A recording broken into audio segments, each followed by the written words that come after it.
So in this segment, we'll be talking about the incident in the tuxedo shop. All right. So I was about 16, 17 years old. I had this girlfriend from about 20 miles north, straight up the highway. And I had found out recently through my sister, of all things, my younger sister. Shout out to Lexi. It was nice for her to actually tell me that this girlfriend that I had had since I was 13, I was now 16, had been boning my friend in her car and somehow twisted it around and felt quite smoot about it and told my little sister. Well, not really little, but younger. And my sister, she held this in, man, for a good while. I mean, till it was just eating her up inside. She's like, John, I got to tell you something. I'm like, all right, sure, what's up? So we were walking by the football field by the park. And this football field is situated facing north and south. So I'm at the south end of this field looking up towards the north sky of a storm that was coming in. And I remember the lightning so vividly flashing. It wasn't cloud to ground, it was cloud to cloud. And it was flashing from cloud to cloud. And she goes, your girlfriend has been doing your friend.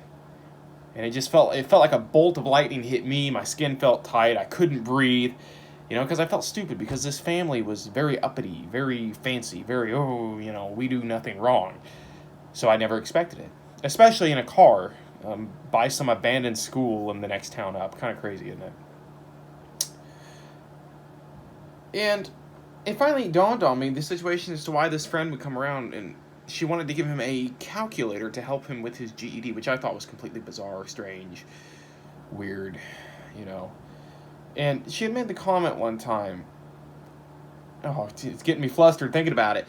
She had made the comment one time about what she'd do if she has a flat tire, and thinking that my grandmother had asked her, and thinking that she would respond either myself or her father or her uncle. I mean, heck, maybe even just call a tow truck. She bursts out. Okay, she bursts out because that's what's in her mind. She goes, "I'm gonna call said guy's name." I'm kind of sitting there kind of dumbfounded. And my gran was sitting there kind of dumbfounded. And I think my gran probably knew, but she just found it better to let me figure it out on my own. And he was on her mind. He was something that she was turning over while sitting in my living room. Now, isn't that tragic of me to put so much trust into something so stupid? But keep in mind, I was 16 or 17. She was 18 or 19. Yeah, illegal, kind of. Who cares?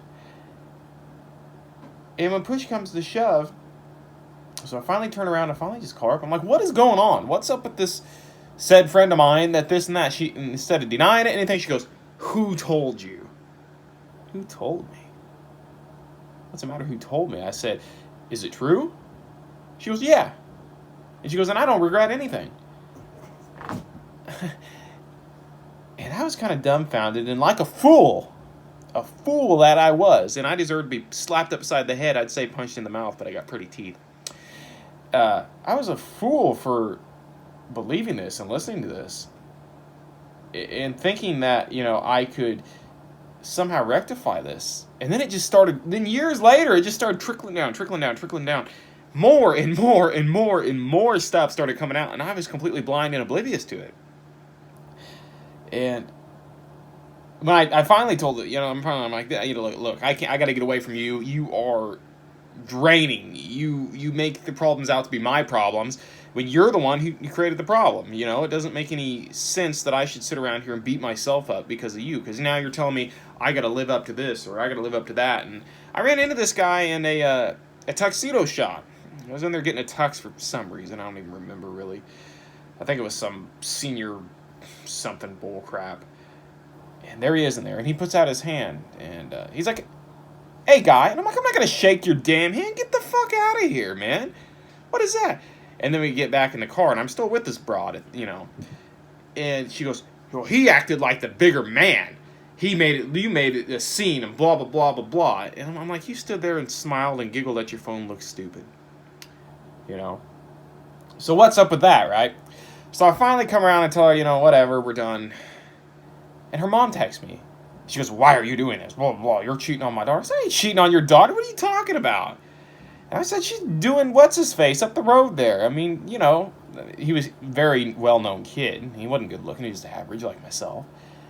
And her mom goes, "How do you come up with this stuff?" And I was like, "I am done. I am done. No, you are not going to blame me for any of this, and you are not going to blame me for your daughter being a hoe." And she had a name tag where she worked. And we're not going to say her name for sake of if she finds this video. But the numbers had, the letters had rubbed off to where her name tag literally just said H-O, hoe.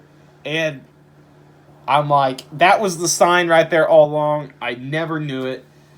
But yeah, I mean, like all these years later, I was sitting in a restaurant one time and her parents were in there. And her parents got like P.O., dude. Like flat out, her dad was like, sit at the table, and I'm sitting there. I'm just eating my food, man. Minding my own business. And he gets up and goes, "Well, how are you? How are you doing?"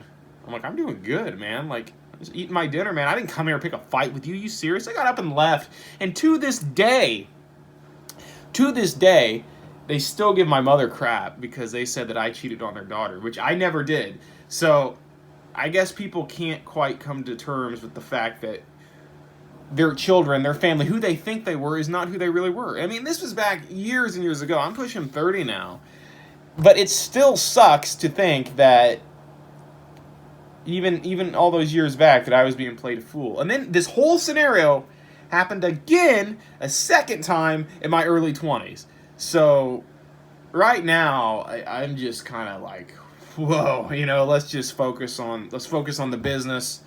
Let's focus on taking care of ourselves and animals, because there's some repetitive cycles. It must be this area or what goes on here because there's nothing to do, because it seems like that's what they do. They get something and they automatically want something better. You think of it when you buy a car that needs a little work, you put a little work into the car and you drive it for the next 100,000 miles. But man, I tell you, that was some of the worst feelings of my life because I felt like such an idiot. Literally, my skin felt tight, my body felt hot, goodness gracious, I don't care to ever go through that again. I mean, like, literally, that was the start of panic disorder and anxiety. That was the deal right there, because it hit me. I'm like, I can't trust anybody. Maybe some real close family. I don't think they're going to steer me wrong. But, man, that was an experience, man, that I wish I never would have had. And I wasted my teenage years. I wasted my early 20s. For what? For what? To look like an idiot. For this so-called friend of mine to get some free coochie, and for a family to accuse me of something I never did. So that's why today, as soon as I'm like, somebody says, guy friends, I'm like, you're pushing 30 years old. You don't have guy friends. You have coworkers and acquaintances. So get on out of here. But anyway, that's my little story about how I kicked a dude out of a tuxedo shop. And people to this day, they still think that it's my fault that I freaked out. It's like, don't come out and try to shake my hand. Don't poke the bear, man. But all said and done, that was a long time ago. And I'd say I wish her the best. I don't. She'll have somebody do it to her the same way she did to me. And I think she did a couple times. So that's the end of this video. I hope you enjoyed this little tale of the early 2000s.